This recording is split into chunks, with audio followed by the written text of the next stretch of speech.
Hey everyone, and welcome. Today we'll be talking about season 1 of the show, Devil May Cry. So, spoilers ahead. Fun fact, this is Kevin Conroy's first posthumous role that isn't Batman since his passing in 2022. This show came out in 2025 and stars Johnny Yong Bosch, Scout Taylor Compton, and Hoon and was created by Shankar. So, without further ado, let's get right into it.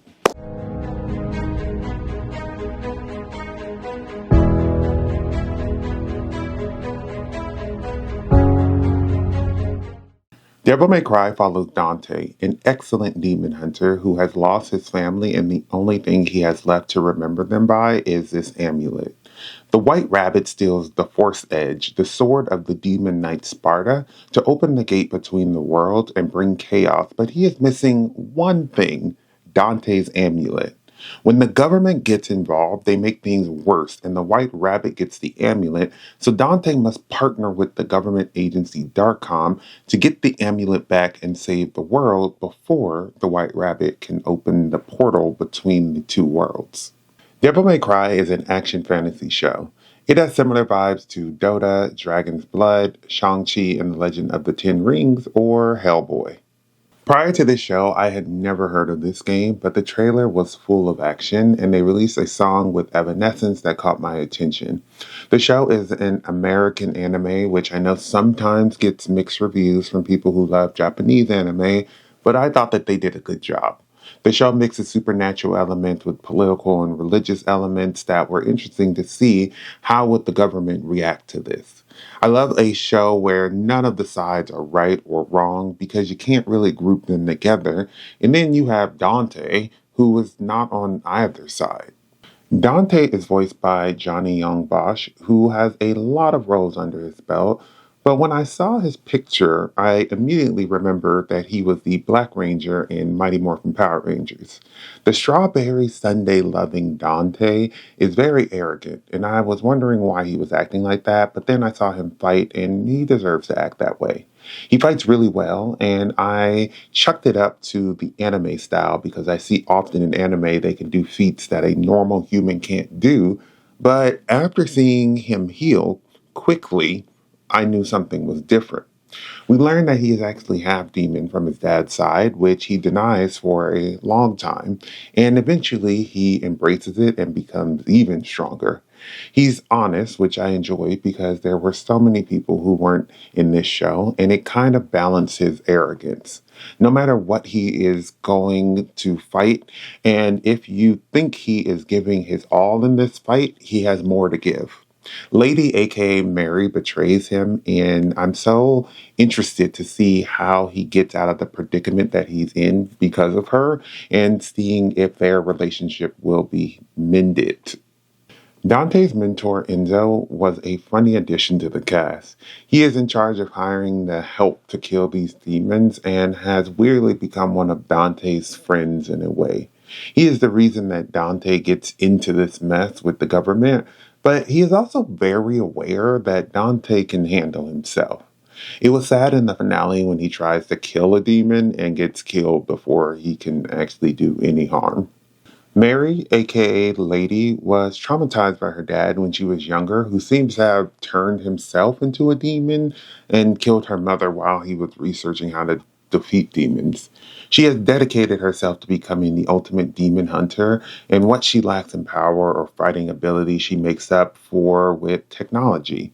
She has a narrow view of the world, which bugged me, and oftentimes would not take a second to realize what she thought she knew was wrong. I love that through Dante, she starts to unpack the stuff of her past and realize that she might not know the whole truth. And not just because the government told her something doesn't mean that it's right.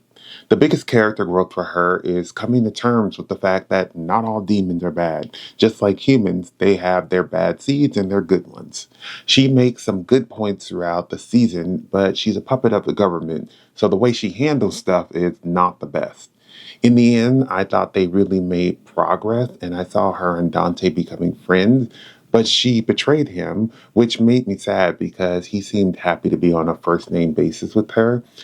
I think she can redeem herself, but she may have to separate herself from Darkcom. The show offers a more critical take on governments, more specifically the USA and their involvement in wars, which seems to be an allegory that is shown with this war on demons, which mirrors the war on terrorism, but I'm sure you can argue it mirrors older wars like Vietnam or World War II as well. In the first episode, the White Rabbit says, Americans, the most dependable of your species. Anything that doesn't fit your narrow understanding, you shoot, bomb, or burn without hesitation. You might not think much of it then, but it is shown throughout the season. The government labels all these demons as bad and constantly uses religion to justify why things need to be done and why sacrifices need to be made, but in reality, it's not all that great. We find out from Mary that some of the demons are refugees who have escaped an unlivable land.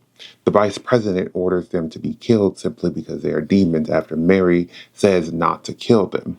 Later, the US sends bombs through a portal that they know goes to the demon world, which kills lots of other demons who are not involved in this war and just want to survive. They shoot first, ask questions later, and manipulate the answers. It was interesting to see because we see the lack of trying to understand what's going on, understand that some of these people or demons are victims, and how you can create a monster by being so aggressive. On both sides, there are good and bad, and the circular nature of fighting, where one side attacks the other, which just repeats, eventually leads to so many innocent people dead. I think some might say this might be too political in a show like this, but I like the take because it seems a bit more grounded, because the government will definitely try to eradicate them first to ensure human life survives. But the issue is that no matter what, there will be innocent lives lost. The show has some cool fight scenes that they paired with some awesome music. From the scene in the first episode when the White Rabbit gets the sword, I just knew it was going to be an intense season filled with some great fights.